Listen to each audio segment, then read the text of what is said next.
Shotgun with Charlie.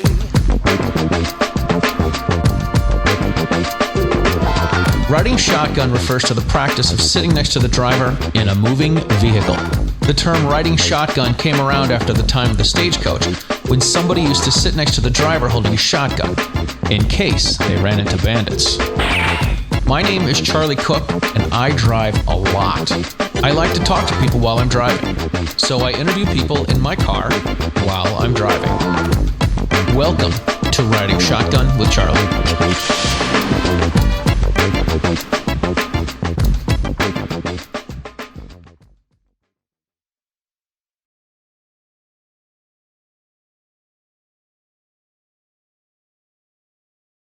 All right, ladies and gentlemen, welcome to this episode of Riding Shotgun. Today we are in Lancaster, Pennsylvania, but you guys say what? Lancaster, Pennsylvania. Lancaster. You put the emphasis on a different syllable. The emphasis, yes.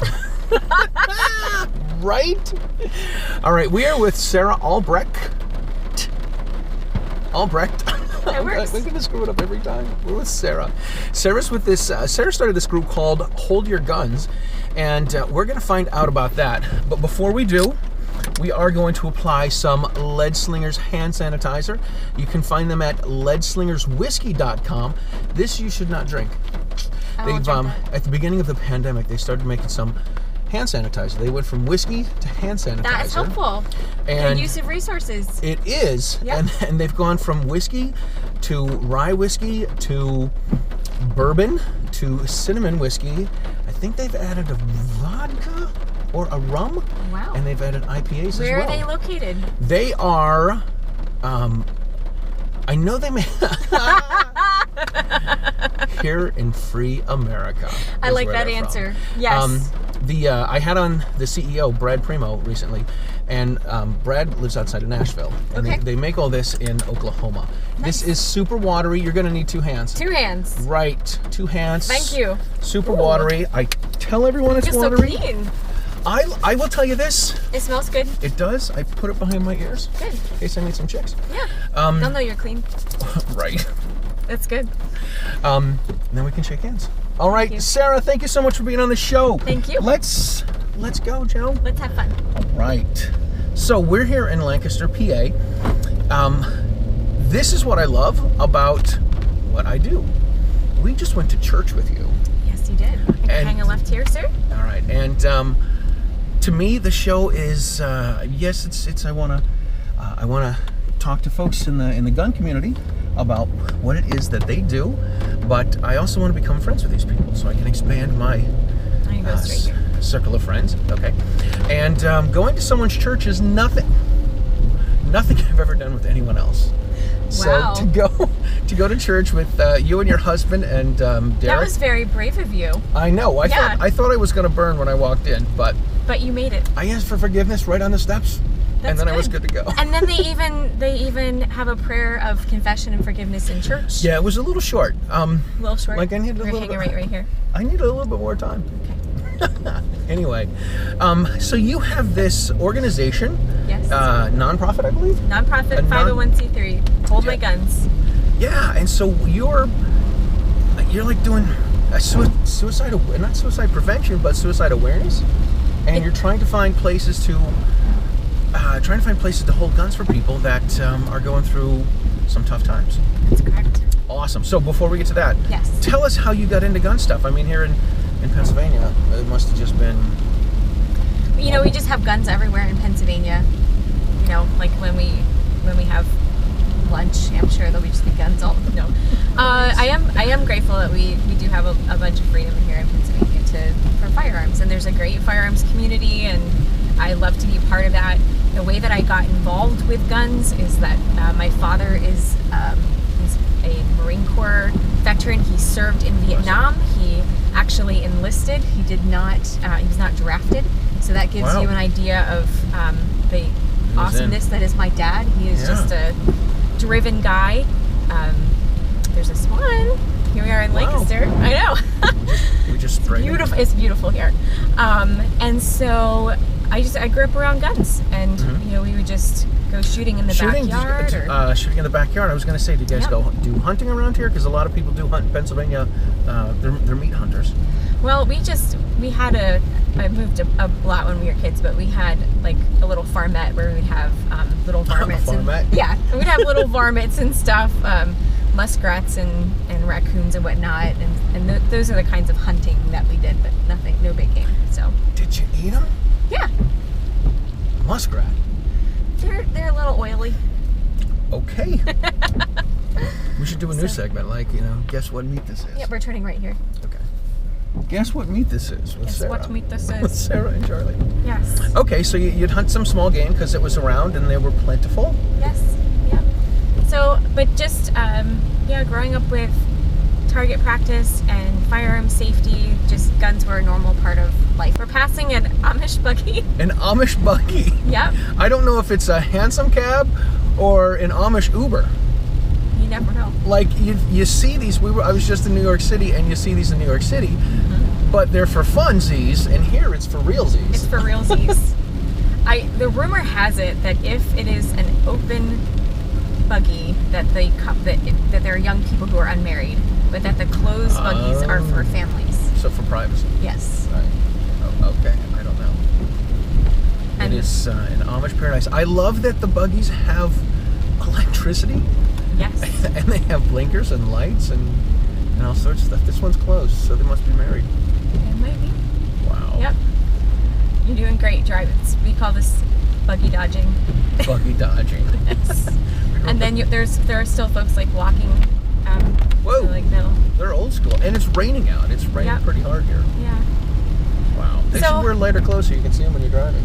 I was kind of gently warning you just to keep your eyes open for that. I see it now. All right, so yeah, anyway. I grew up around firearms, and you're shooting. My dad did. And... I actually have a scar from a ricochet on my knee. Whoa. But no, like we really just we grew up with the idea of responsibility, and I really appreciate that in my upbringing. Mm-hmm. So, and then my husband, he has always been into firearms as well, and when we got married, he had purchased some firearms for home defense and for everyday carry. And at that, when I got married, I did not own any firearms. I got married when I was 19, and so I wasn't lawfully purchasing firearms at that age. But my husband was a little bit older, and he purchased firearms. And this is gonna be the part that we're gonna be laughing. But I honestly, I'd always been used to more rifles. Yeah. Don't worry, the school will just pass. It's a double lane. That'll be fun. We do this in Massachusetts too. Yes.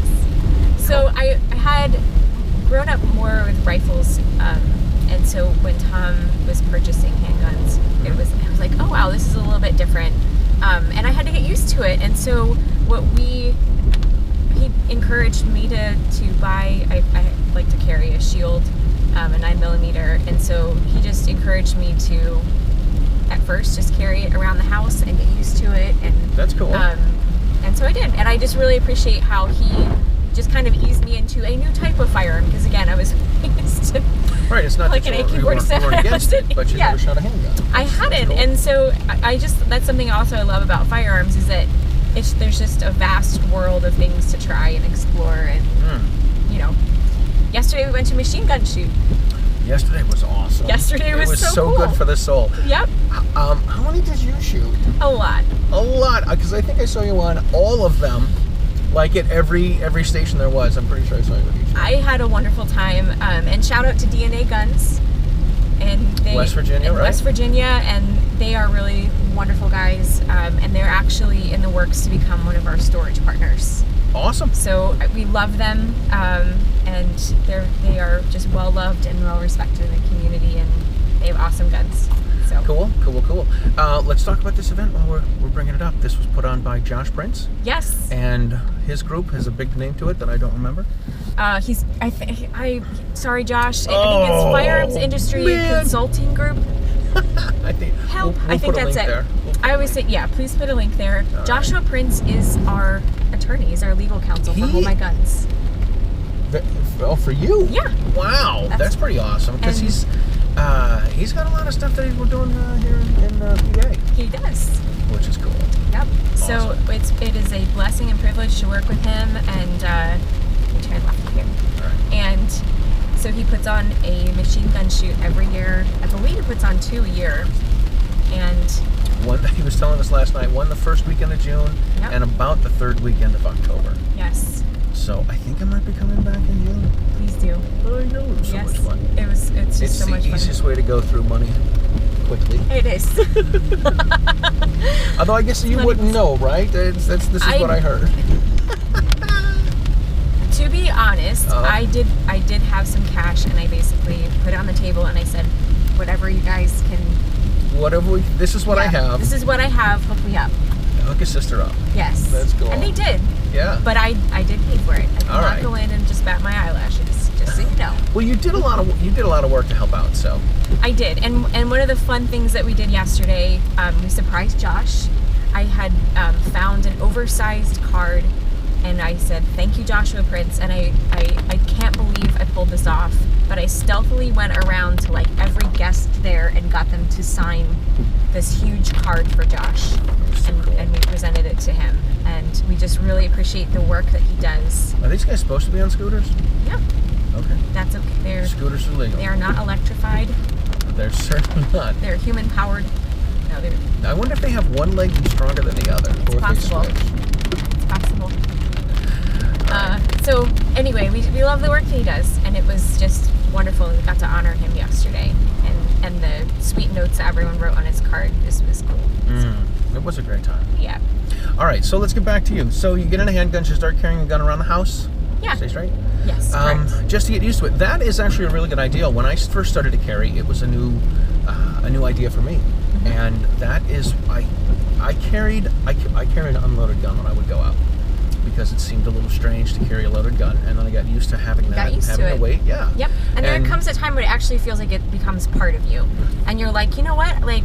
I put this on in the morning, and when I take it off at night, it's warm. This was part of me all day. Yeah. And then you work yourself into it, and when you feel comfortable, then you can load it. Then you can. What you don't want is to have someone that isn't comfortable carrying a loaded firearm, in my opinion. And I, especially if, like in my case, I had little children around. I have 5 children, and they were small at the time. So just getting acclimated, just like when you buy a goldfish, you stick it in the tank in a bag for a little bit, and you let the water warm up, and you don't just shock them by throwing them in, you know? That's a great analogy. It's the same thing, and what we want is for people to feel comfortable with firearms. Absolutely. Yep. I noticed this too. I went to ankle carry a while ago because it's easier to take on and off and leave it in my car when I go to places where I cannot carry. Very concealable. It is, and easy on, easy off, rather than the crossbraid. I have a crossbraid inside the waistband, and you got to take your pants off, and it's a whole thing, right? You don't want to be doing that in parking lots. No, I would not advise you to do that. That's how they call security.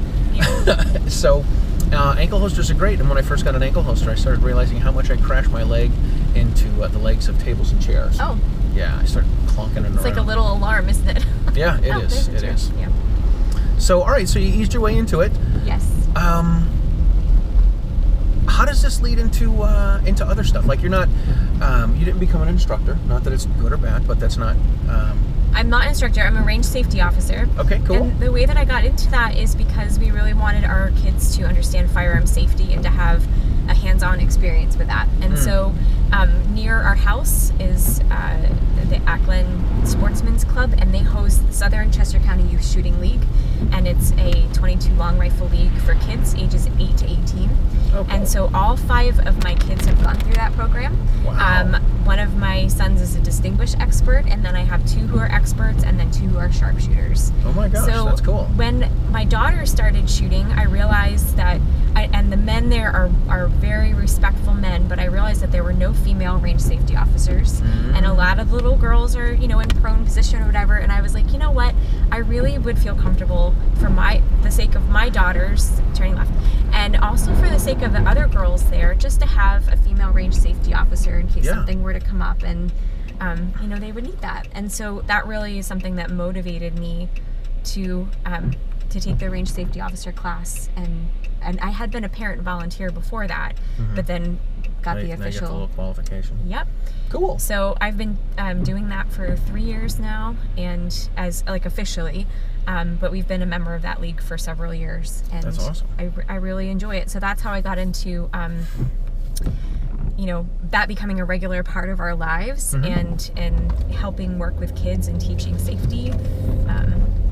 So let's see here. I think at the fork up here we're gonna hang a right. Okay. And then from there, that's kind of how Hold My Gun started. So, became a little bit more, not here, at the fork. Yep. Not this fork, the next fork? Yes. Oh, not the fork. I was thinking all right, no worries. See how the road is like this? Right. We're going to do the right. When you come to the fork in the road, take. There we go. There we go. You know what a part of a fork is called? The little... the tines. The tines. Yeah. Good. That's a good word. Not everybody knows that. Not everyone knows this. I love good vocabulary words. Yes. So, so that's how Hold My Guns got started. And specifically because not in that group of kids, but in a group of like in our circle of friends, an 18-year-old took her life with a firearm. And so when that happened, my young friends came to me, including my own children, and they were really affected by that. And they said, Mrs. Albrecht, Mom, we know that you're a gun gal. You're a gun gal, and we miss our friend. And what can we do to help people who are in a crisis in their home, to have to just take a break from having a firearm there if they want to, right? And then get help so that temptation's not there. Because they had said, well, why didn't they just give a firearm to a friend? And the more I looked into it, I realized that can be really complicated. Depending on what state you are, sure. Depending on what state, but also, Charlie, like if you have, if you have friends and family, that's great. Not everybody has friends and family who can help you out with that. Sure. Even in a state where it's legal. And then even if it's legal, not everyone has safe storage in their home. And even if they have safe storage, it doesn't mean that they are someone that you can trust. Right. It's still, I always tell people, I say, listen, my kids know where the guns are. They can find the keys and they can figure out which keys go to which guns. But I've taught my kids to be safe with them. Yeah. So. Yep. And so, like, if you're giving a firearm to a friend, though, you don't know what their rules are. But then, if it's like a family member or something, let's say you're all at Thanksgiving and they're like, hey, Sarah's having a hard time and I'm hanging on to her guns. Bought a couple glasses of wine or something. And that could be really awkward. We'll really find out what's going on. Find out what's going on. And so I decided, we need to have a professional option that people can voluntarily, safely, discreetly store firearms. And I started to look into how can we do this. And I realized that FFLs, gun shops, pawn shops, gunsmiths, they already have the ability to do that. And they, most places have a slot or two in a safe, sometimes more. And it really is an opportunity for them to reach out to their community and, just like your hand sanitizer guys. They're like, we have this equipment, and how can we use it to help? How can we help? Yeah. And this is a way for gun shops and FFLs. I don't want to leave out gunsmiths and pawn shops. Sure. But this is a way that they can use their resources that are already existing, that they can really do an amazing service to help people. And it's not just for suicide prevention or for mental health crisis. If an individual is being deployed, or maybe they're selling their home, or maybe the grandkids are coming in, there are so many options, or so many reasons why people might choose this option.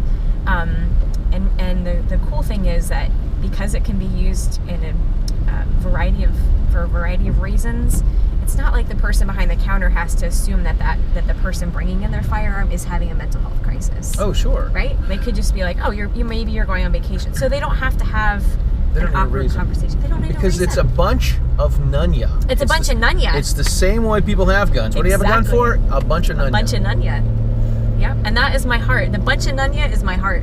I want to use this service to help people get the help they need discreetly and protect their rights. Because when things go sideways, that's when you start getting intervention, right?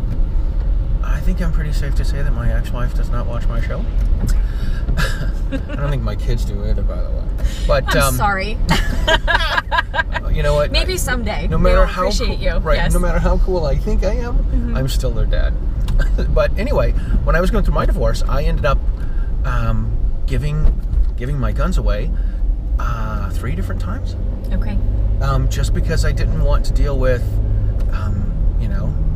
I didn't want to deal with her saying that, I threatened her to get me out of the house. So I had a friend. I gave all my guns to someone in a case, and I hung onto the keys, and he hung onto the guns, and I came up with a list of guns and serial numbers, and I took them all back, and then I gave them to another friend and did the same thing, and then I did it a third time as well. So, thanks for sharing that. That is a situation that is common. And in a situation that's very volatile, like going through a divorce or a difficulty in a relationship, just to have it so that it's so above board that no one can say, oh, there are firearms involved, I feel afraid, or whatever it might be. I don't want to put words in your mouth. Yeah. But that is a great reason why someone might choose to store firearms off-site. To have someone hold their guns? Yes. Very cool. So how do you approach a gun store, a gunsmith, an FFL, a dealer, to say, hey, listen, here's what we have, like, because I assume you're a nonprofit, so you've got to find people to donate money to the group so that you can do stuff, and you've got all sorts of literature, and you've got a website and everything. I hate to be, what's in it for the dealer? Well, you know what I mean? Yeah, a moment ago. Well, hey, what's in it for the hand sanitizer guys? Makes them look good. Makes them look and they're helping. Right. Because they're awesome. My hands smell awesome. They're clean. What is in it for them is to have the appreciation that they deserve for being light in their community, to really be helpful, and we get so much bad press in the gun community, and this is such a great way to turn it around and say, no, we are very responsible. Right, we are doing something. We are, and it really undermines a legislative. I love the DC Project ladies, and they are about promoting education over legislation. Right? Let's hear it for Diana Muller and the girls. Yes. And that really is, anytime you can take a non-legislative self-governance approach, you are practicing leadership. You are actively, purposefully leading the way for this is how we want to handle this. And so what's in it for gun shops is looking great for their community and being leaders and taking back how we're going to handle situations like this. Right. And we're protecting the Second Amendment, which is in it for, like, gun shops should care about that. They should. And this is a wonderful pathway to even talk to legislators and say, you know what, we have a solution for this, and this is how we're helping people in crisis. And I've had experience with that. I've given public testimony and really have changed this conversation about what do people do if there are firearms in the home, but they need to take a break from them. And it really undermines things like red flag laws and confiscation orders, because if a person is practicing self-governance, there really is, it doesn't get that far. Practicing self-governance, I like that. Yeah, that's the heart of it. The other thing that's in it for gun shops is recognition in the industry, and our hope is to create a situation where industry leaders can help to sponsor gun shops, and then we can do watch the buggy. I probably shouldn't steer off to the right. Yeah, where the buggy is. It's okay, and these are wet roads, we're in the middle of nowhere. We have a traffic jam with a buggy. I've taught 2 kids to drive, so I actually I feel like, Charlie, there's a buggy up there. I saw it coming. There's a half a mile of backed up traffic and horse manure. Watch the horse manure. But what we'd love to do is, as we create touch points in the community to create that referral network back to the gun shop, we're learning about community initiatives like, we're going to go to the second light, and then we're going to hang a left, and it's a one-way street when you get up there. Right. But awesome community initiatives like, maybe the gun shop can host a blood drive in their parking lot, or to stock a food bank or things like that. And so how cool would it be to have a manufacturer say, hey, through this gun shop, we're stocking the local food bank, and get some recognition that way. That is completely outside the box. It is so outside the box. I love it. And the other thing too is, I think about, in my research, I've realized, which I already knew it, but when you start to really get into something, things just hit you in the face. And I realized there are a lot of let me start and rephrase that.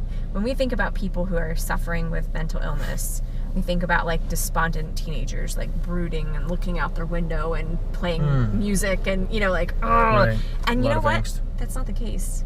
Yeah. We have friends who've taken their own lives who are adults, and it seems like a lot of times that they're successful, they have a lot going for them, and we don't know the hurt that's going on in their lives. And so we really do people a disservice when we when we think of them in a way that's not realistic. Right? Like, we assume that they're just oh, they must be fine, everything's great. But some of those risk factors are things like going through a divorce. How many friends do we know who've had a really difficult divorce, right? How many friends do we know who've had difficult business situations with COVID, right? Yeah. How many friends do we know that have been financially affected, or have lost their jobs, or have lost loved ones? These are all adult issues that people they can deal affect with. Anybody. They can affect anyone. And so anyway, as I look at these risk factors, I realize too that there's a lot of stigma to talk about. Eventually, we're going to get to the left lane here, and we're going to head east on 30. You got it. So there's a lot of stigma with talking about mental health, which makes it really hard to talk to people. Like, you don't want to just say, like, are you in a mental health crisis? Do you feel like you're having suicidal thoughts? That's for a lot of people, that will just shut them down. Sure. It's a delicate conversation. Yeah. However, and the other thing to remember here is we are part of the gun community, and we want to reach the gun community, and our goal is to reduce suicide by firearms, because that is our lane. That's our lane. So how do we reach folks about these risk factors without throwing it in their face about mental health and pushing them away with all that stigma? And so my thought is this. You don't want to drive them further. You don't want to drive them further away, but gun shops have classrooms. And, we go to classes for firearm safety. We go to, gunshot wound care, legislative classes, how do you understand firearms law, and that kind of a thing. We have a tremendous opportunity to have workshops in gun shops that really address some of these risk factors without it being in your face. So having someone come in, like Tim Kelly at Apache Solutions is one of our supporters, and he helped to develop a course for wounded veterans, and he was wounded in combat, and he helps people get back on their feet and to understand, like, this is your new normal. How do you adjust? You're still a person. You're still wonderful. This is, and bringing value. And imagine having a class like that in a gun shop.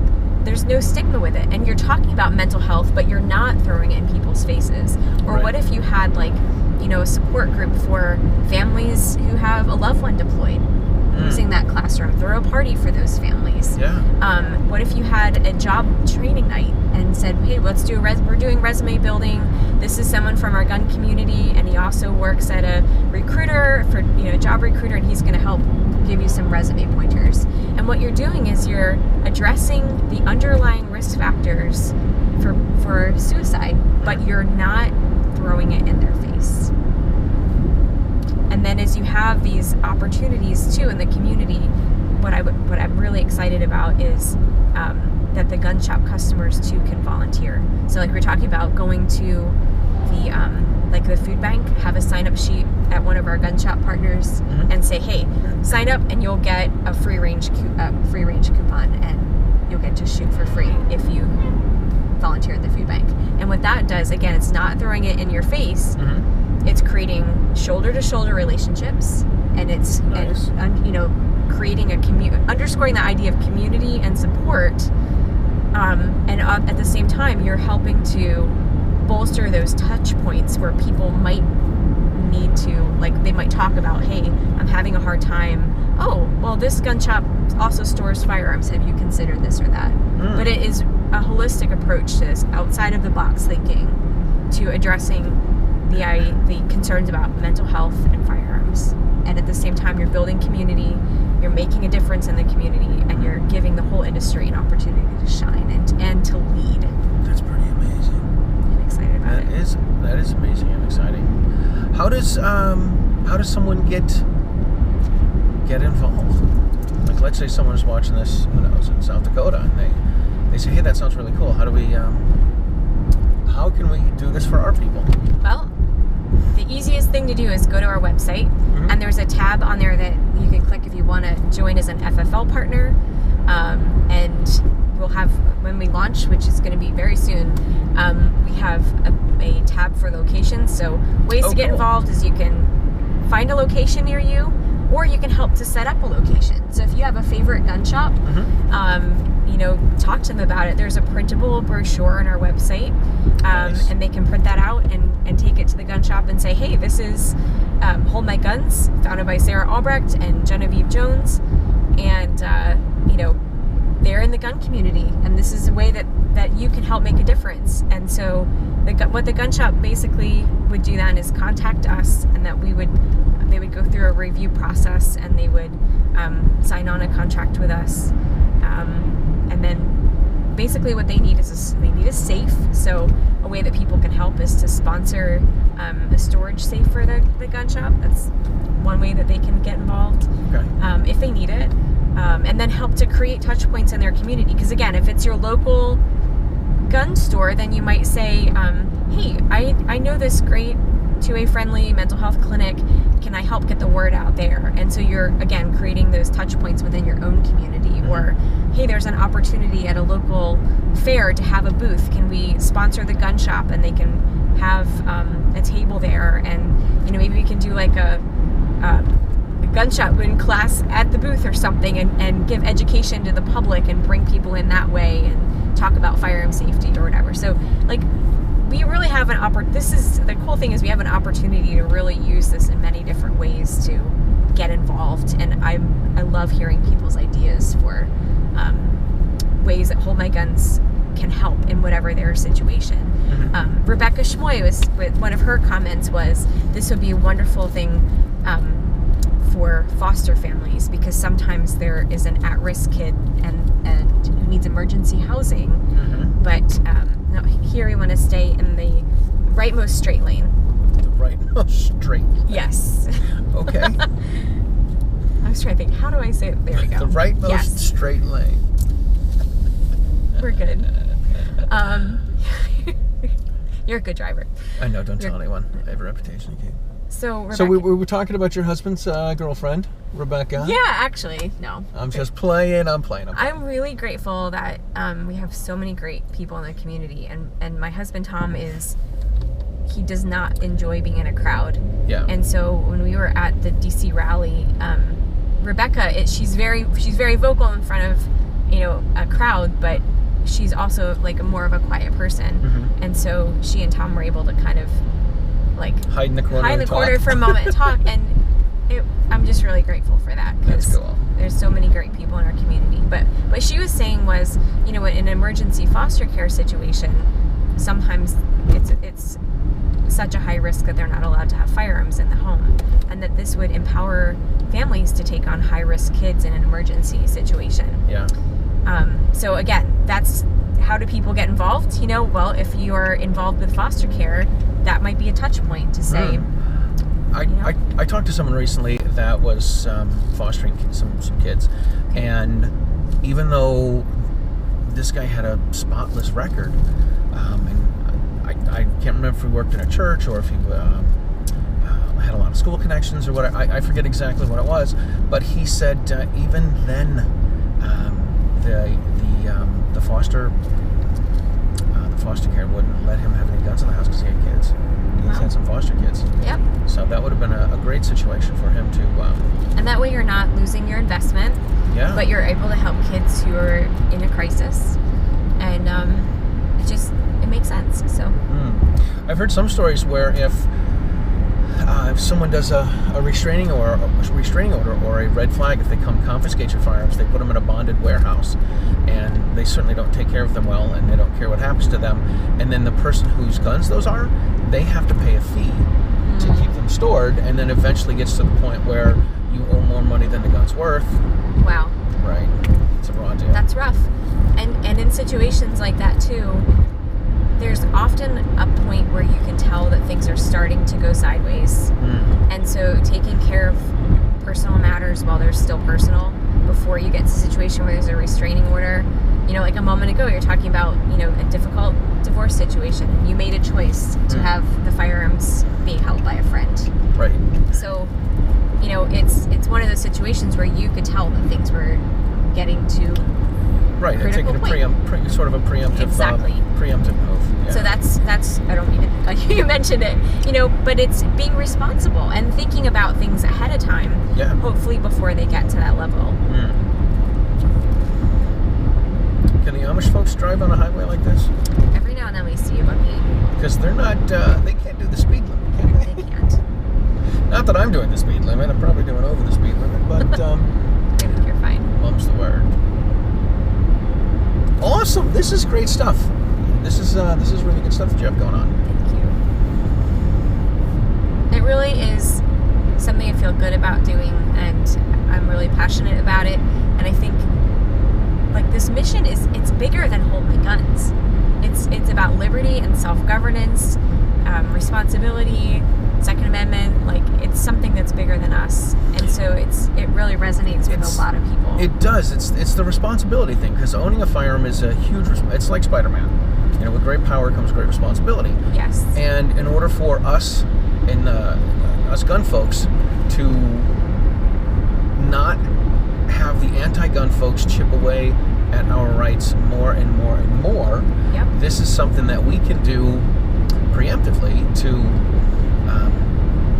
like you said, govern our own and take care of each other and make sure that that something stupid doesn't happen or something unfortunate doesn't happen. Let me change that. Yes. Making sure something unfortunate doesn't happen to someone and ruin their life, even if it's not a suicide. If somebody We do at that exit, but you got 2 miles. Right. And it's a short ramp, so. It's a short ramp. Yeah. Well, that's good because I used to drive the short bus. Okay. So you'll be all right. I used to take the short bus. There we go. How much time do we have until we're at your place? You have about 8 to 10 minutes. Okay. What else can we talk We could about? keep driving if you like. It's up to you. I think we'll be good. Okay. But we're going to tell some more stories. We got some good stories. You've been, how many places do you have now? How many ranges do you have? How many states are you in? Is one of your goals to try to get in every state? That is definitely one of my goals. Love because it. Boom.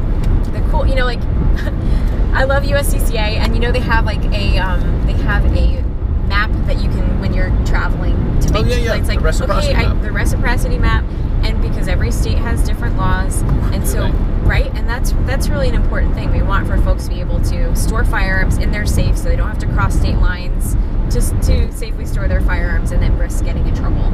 So having a location in every state is an ideal goal. We do have locations in the works.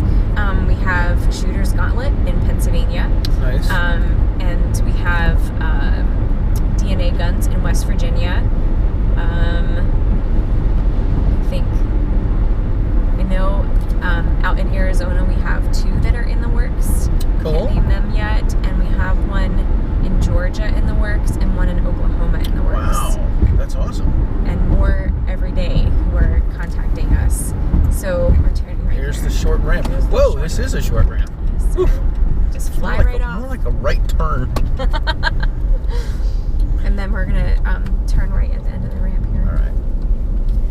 All right. Yeah, the goal to get it in every state. That is very cool. My crazy goal with riding shotgun is to do a show in every state. Very cool. Yeah, I've knocked out How many states? 25 states and Washington D.C. Ooh, Yeah, good job. not bad for a white boy. All right, what else? What do you like to shoot? What do you do any competitive shooting? I did for a little you guys while. shoot in your backyard. This is Pennsylvania. All right, so I can't shoot in my backyard. Okay. You'll see. It's a little, yeah. I'm a little frustrated on my little tour here with Derek. Derek from Kid Safe Foundation out of Eugene, Oregon. We're a little frustrated because he couldn't bring his guns into Massachusetts, and all of the permits that he and I have, none of them work here in the PA. Wouldn't it be amazing if you could carry wherever you wanted in America? It would be great. Yes. It would be great. Yeah, even I actually thought, I'm like, why don't we just go down there with some guns and keep them locked and secured and follow all of the laws, and then I think for a non-resident permit you can apply at the sheriff's office. It's possible. Yeah, I think so. But I didn't know that, but think they'd be open when we were here, so But you did go to the machine gun shoot. I mean, we did show you a good time here. Oh my God, this has been an amazing Check out the weekend. fall colors. Yes, it looks awesome. It's a beautiful day. It is. We're under this bridge. We're gonna want the left lane, and then we're gonna turn down into the city. All right, into the big city of Coatesville. All right, what else? Got any fun stories? You've been everywhere. You've been a lot of places. I don't know if you've been everywhere yet, but... I lived in Japan for 2 years. Whoa!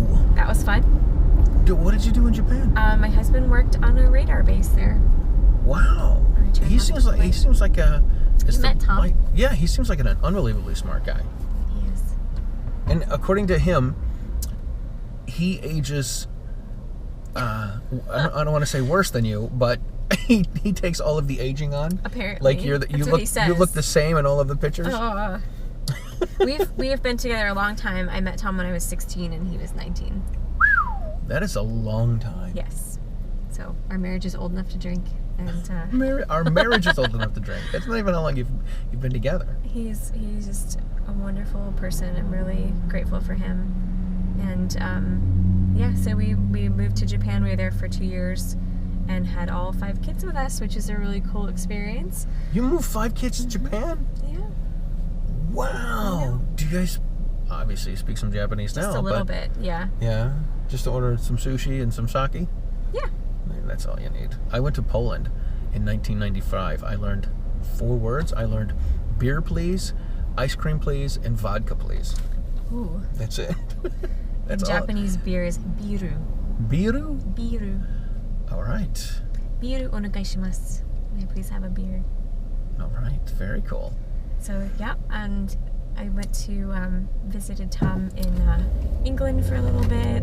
Wow. And he's traveled all over the world, but I love that perspective, and I love that our kids got to travel a little bit too. And that is very cool. Just have a understanding that not everybody, looks and acts the same, and different, beautiful different things about culture, and yeah. So I love that.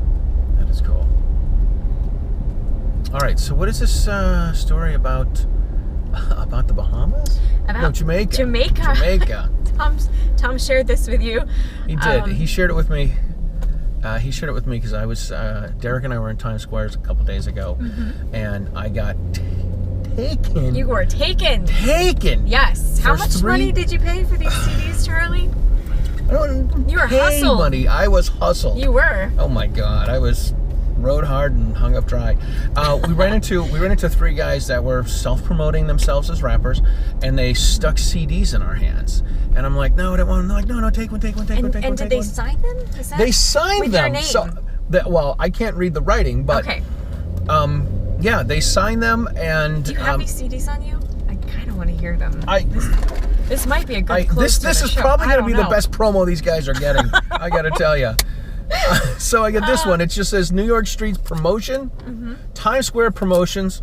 This one doesn't have anything. It's DJ Tank Q. I should tag these guys. You should. And then this one is the Champagne Gang presents I Can't Breathe, Black Lives Matter. Wow. I'm curious what's on those CDs. So we were hustled in Jamaica.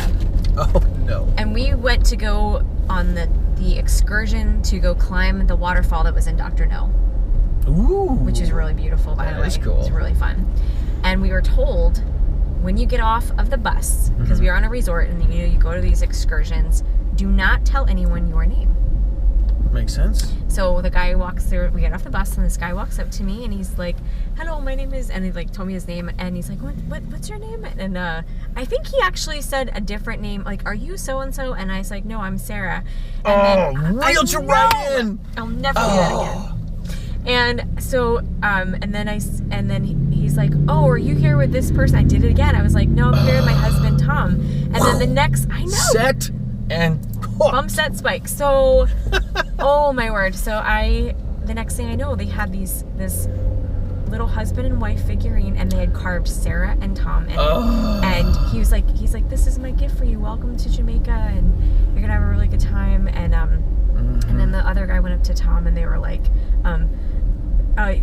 your wife just bought these, and she says you are gonna pay for them. And he was like, what? Oh my God. So I think he ended up paying. I'll have to show you. They're at my house. that'd be a great lunchtime conversation. A picture of these, and then we'll put them in a video. I cannot believe the world is gonna know about these, but I save them, and people are like, oh, they're so like, why did you keep those? And I realized they were also scratching off names when people would like refuse to pay. Oh my! So it actually has like other names like scratched off on it. Like they had to add an H. But you know what? I learned a lesson from that. That lesson is something that has helped me with my situational awareness. That Very even cool. when people are being, which is why I kept them, because it's like, don't be dumb.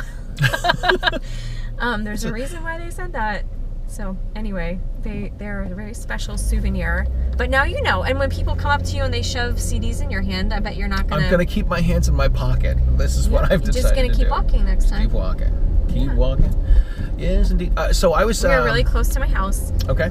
It's the next street, and you're gonna turn left. All right. I am. Which you probably don't want to film. I'm not. Because situational awareness, dude. I'll tell you one story, and then we'll wrap things up. I was at a Starbucks a couple years ago, having a coffee, and here, but we can go up. Yep. Yeah. I was at a Starbucks a couple years ago having a coffee, and one of my friends ended up like it's 20 miles from my town. And when my friends ended up seeing me, she's like, "Hey, Charlie, what's going on?" She comes over, sits down, and my cup says Mike on it. Oh, and she's like, "Who's Mike?" I'm like, "That's me." She's like, "Why does it say Mike?" And I'm like, "Because I don't give them my name at Starbucks." Nice. So, and I do have... Yeah, if you have a regular routine, like, you don't necessarily want everyone to know, like, the same way that you go home every day or something. Like, there are things that you would do that would protect your privacy, and I am all for that. I have another name that I use. I use Freeman. Freeman. I probably shouldn't tell you where Freeman came from, and I won't. But that's fine. We call our board member, by the way, Disco Kent. Disco Kent? Yes. All right. Just in the... Oh, he looks like Denny Terrio or John Travolta. Does he have like long chains and a wide open wide collars? So you have his alter ego. Freeman is what I use. I actually use Freeman when I go out and do stand-up comedy. Okay.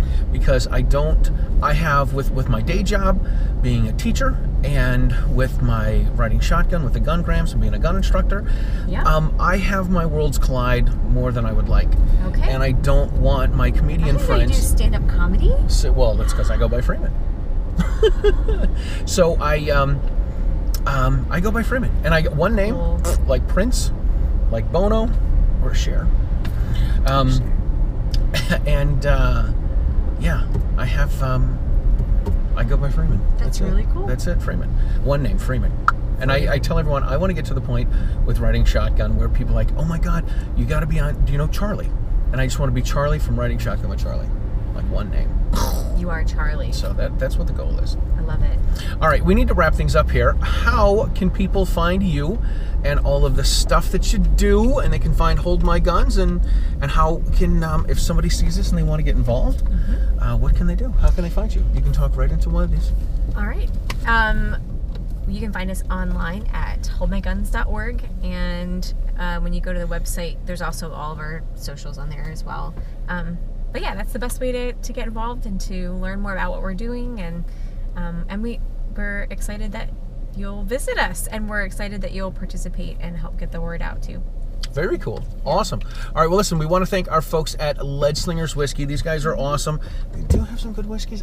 They have a store locator on their website, so we can see if some local people have it. Anyway, you can also check out Riding Shotgun. Oh, we need to thank the Self-Defense Radio Network, SDRN.us. This is all of your pro-freedom podcasts in the same place. Fantastic. You need to check out Riding Shotgun on YouTube, on Gunstreamer, and something that's been relatively new is watching Riding Shotgun with Charlie on the Ops Lens app, which is for the Apple folks. You can also find the show in podcast form on Apple Podcast, on Spotify, and on iHeartRadio. I think you can find it on Spreaker, but I have like one download on Spreaker. So, whatever. But you're everywhere, it sounds like. I'm like savoir-faire. Savoir-faire is everywhere.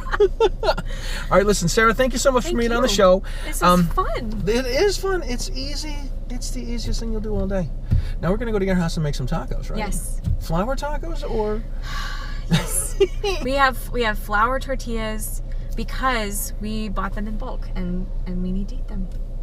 You know? Hunger makes a good sauce. It does. It does. And it'll help you to forgive me cooking. You'll just be like, I'm just so hungry, Sarah.